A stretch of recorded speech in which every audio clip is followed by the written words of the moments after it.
என் லைஃப்பில் என்னோட ஏசப்பா புனித வாரம் இன்னைக்கு ஆரம்பமாயிடுச்சு. இந்த குருத்து ஞாயிறுக்கு அப்புறம் இருக்க சனிக்கிழமை வரைக்கும் நம்ம எல்லாரும் ரொம்ப பயம் பக்தியோட ஆண்டவருக்காக இந்த புனித வாரத்தை ரொம்ப சிறப்பாக ரொம்ப புனிதமாக பக்தியோட செய்யலாம்.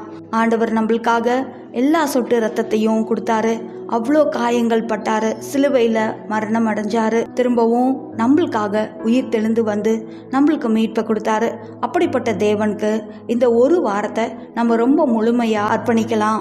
இப்போது நான் ஒரு குட்டி டைம் டேபிள் போட்டு வச்சுருக்கேன். இதுபடி நான் ஃபாலோ பண்ணலான்னு நான் நினச்சிருக்கேன். என் கூட சேர்ந்து ஜெபம் பண்ணணும்னு நினைக்கிறவங்க இதை நீங்கள் செய்யலாம். இது சர்ச்சில் சொல்லி கொடுத்ததோ திருச்சபை ஃபாலோ பண்ண சொன்னதோ இல்லை, என்னோட மனசுக்கு திருப்தியாகவும் ஆறுதலாகவும் இருக்கும். கோயிலில் நம்ம பூசைக்கு போவோம், எல்லாமே வியாழக்கிழமை வெள்ளிக்கிழமை நடக்கும். ஆனால் திங்கள் செவ்வாய் புதன் நம்ம ரொம்ப அமைதியாக காலியாக இருப்போம். அந்த நாட்களையும் நம்ம வீணடிக்காமல் பயன்படுத்தலாம் அப்படின்னு சொல்லிட்டு தான் இந்த டைம் டேபிள். வாங்க, உங்களுக்கு பிடிச்சிருந்தா நீங்களும் இதை ஃபாலோ பண்ணுங்கள். திங்கக்கிழமை ஏசப்பாவோட 6வது காயமான திருத்தோல் காயத்தை குறித்து ஜெபம். இதுக்கு ஜெபமாலையும் இருக்குது, நம்மளோட சேனலில் வீடியோவும் இருக்குது.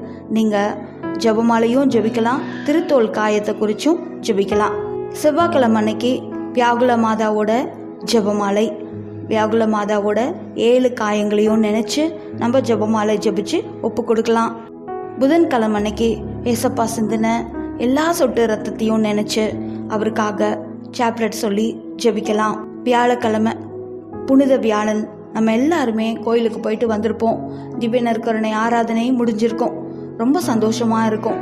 ஆனால் எனக்காக 1 மணி நேரம் விழித்திருக்க உங்களால் முடியவில்லையா அப்படின்னு சொல்லி ஏசப்பா சீடர்களை பார்த்து கேட்டாரு. அதுக்காக பெரிய வியாழக்கிழமை அன்னைக்கு முழுவதும் விடிய காலையில் 5 மணி வரைக்கும் முழிச்சிருக்கலாம்னு நினச்சிட்டு இருக்கேன். என் கூட சேர்ந்து முழிச்சிருக்கணும்னு நினைக்கிறவங்க முழிச்சிருந்து ஜெபிக்கலாம்.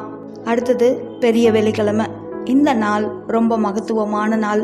ஆண்டவர் உயிர் விட்ட அந்த 3 மணி நேரம் வரைக்கும் நம்ம சுத்த போசன நாட்களில் சுத்த போசனமும் ஒரு சந்தி நாட்களில் ஒரு சந்தியும் அனுசரிக்கிறது அப்படின்னு சொல்லி அந்த திருச்சபை கொடுத்த கட்டளையும் நம்ம மதித்து ஒரு நாள் ஃபுல்லாக நம்ம 3 மணி வரைக்கும் ஃபாஸ்டிங் இருந்து ஒப்பு கொடுக்கலாம். அடுத்தது சனிக்கிழமை அன்னைக்கு ஆண்டவர் கல்லறையில் அடக்கம் செய்யப்படுறார்.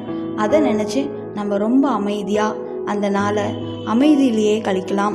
ஞாயிற்றுக்கிழமை ஈஸ்டர், ரொம்ப சந்தோஷத்தோட குதூகலத்தோட நம்ம உயிர் தெழுந்த ஏசப்பாவை ஆராதிக்கலாம். இது மாதிரியான ஒரு டைம் டேபிள் நான் போட்டு ஃபாலோ பண்ணுறேன்.